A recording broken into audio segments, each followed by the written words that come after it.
നമസ്കാരം, സ്പീഡ് ന്യൂസിലേക്ക് സ്വാഗതം. മെഡിക്കൽ കോളേജിലേക്ക് ഉപകരണങ്ങൾ ആവശ്യപ്പെട്ട് മെഡിക്കൽ കോളേജ് സൂപ്രണ്ടിന് അയച്ച കത്ത് പുറത്തുവിട്ട് ഡോക്ടർ ഹാരിസ് ചിറക്കൽ. മാർച്ച് മാസത്തിലും ജൂൺ മാസത്തിലും ഉപകരണങ്ങൾ ആവശ്യപ്പെട്ട് ഹാരിസ് ചിറക്കൽ സൂപ്രണ്ടിന് കത്ത് നൽകിയിരുന്നു. ഇതോടെ ശസ്ത്രക്രിയാ ഉപകരണങ്ങളുടെ ക്ഷാമം അറിയിച്ചില്ലെന്ന സർക്കാർ വാദം പൊളിയുന്നു. തിരുവനന്തപുരം മെഡിക്കൽ കോളേജിലെ ചികിത്സാ പ്രതിസന്ധി വെളിപ്പെടുത്തിയ യൂറോളജി വിഭാഗത്തിലെ ഡോക്ടർ ഹാരിസിന് കാരണം കാണിക്കൽ നോട്ടീസ് അയച്ച സംഭവത്തിൽ പ്രതികരണവുമായി ആരോഗ്യമന്ത്രി വീണ ജോർജ്. കാരണം കാണിക്കൽ നോട്ടീസ് നൽകിയത് സ്വാഭാവിക നടപടിയാണെന്ന് മന്ത്രി.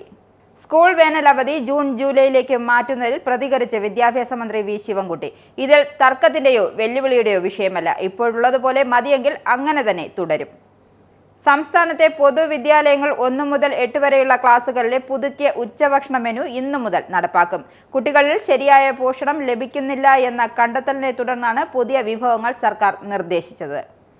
ബലാത്സംഗ കേസിൽ പ്രതിയായ റാപ്പർ വേടൻ ഹൈക്കോടതിയിൽ മുൻകൂർ ജാമ്യം തേടും. ഇന്ന് തന്നെ ജാമ്യാപേക്ഷ നൽകാനാണ് അഭിഭാഷകന്റെ ശ്രമം. പരോൾ വ്യവസ്ഥ ലംഘിച്ചതിനെ തുടർന്ന് ടി.പി. ചന്ദ്രശേഖരൻ കേസിലെ പ്രതി കൊടി സുനിയുടെ പരോൾ റദ്ദാക്കി. തമിഴ്നാട് മീനങ്ങാടി സ്റ്റേഷൻ റിപ്പോർട്ട് ചെയ്യണമെന്ന വ്യവസ്ഥ സുനി ലംഘിച്ചുവെന്ന മീനങ്ങാടി സിഐയുടെ റിപ്പോർട്ടിന്റെ അടിസ്ഥാനത്തിലാണ് നടപടി. തൃശൂർ അതിരപ്പിള്ളി മലക്കപ്പാറയിൽ വീട്ടിൽ ഉറങ്ങിക്കിടന്ന 4 വയസ്സുകാരനെ പുലി ആക്രമിച്ചു. വീരൻകുടി ഉന്നതിയിലാണ് സംഭവം. കുട്ടി ചാലക്കുടി താലൂക്ക് ആശുപത്രിയിൽ ചികിത്സയിലാണ്.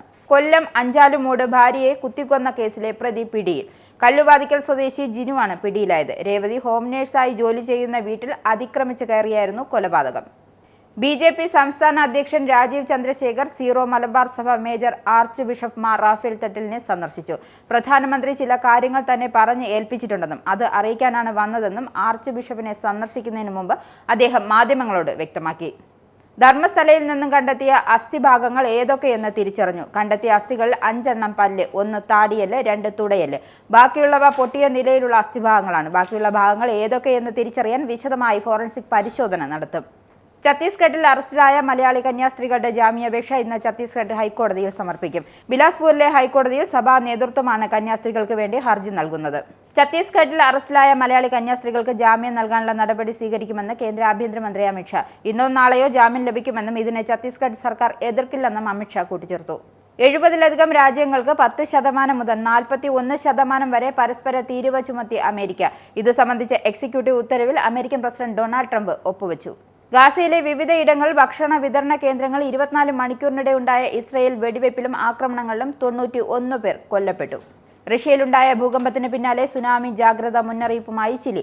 പസഫിക് തീരത്തോട് ചേർന്ന് കിടക്കുന്ന തീരപ്രദേശങ്ങൾ ഭൂരിഭാഗത്തും സുനാമി സാധ്യതയുണ്ടെന്നാണ് ചിലിയുടെ മുന്നറിയിപ്പ്. സ്പീഡ് ന്യൂസ് അവസാനിച്ചു. നമസ്കാരം. ഇസ്രായേലിന്റെ 5 സൈനിക താവളങ്ങളിൽ കനത്ത നാശനഷ്ടം. മോദി വെളിപ്പെടുത്തുന്ന ഇന്ത്യയുടെ വികസനത്തിന്റെ മയക്കുമരുന്ന് വിൽപ്പനയ്ക്കെതിരെ ശക്തമായ നടപടിയെടുത്ത് ഷാർജ പോലീസ്. അമേരിക്കയിലെ സാധാരണ മനുഷ്യരോട് കൂടിയാണ് കോൺഗ്രസിനുള്ളിൽ പങ്കുവയ്ക്കാൻ വി ഡി സതീശൻ ഓപ്പറേഷൻ സിന്ദൂറിൽ ഉപയോഗിച്ച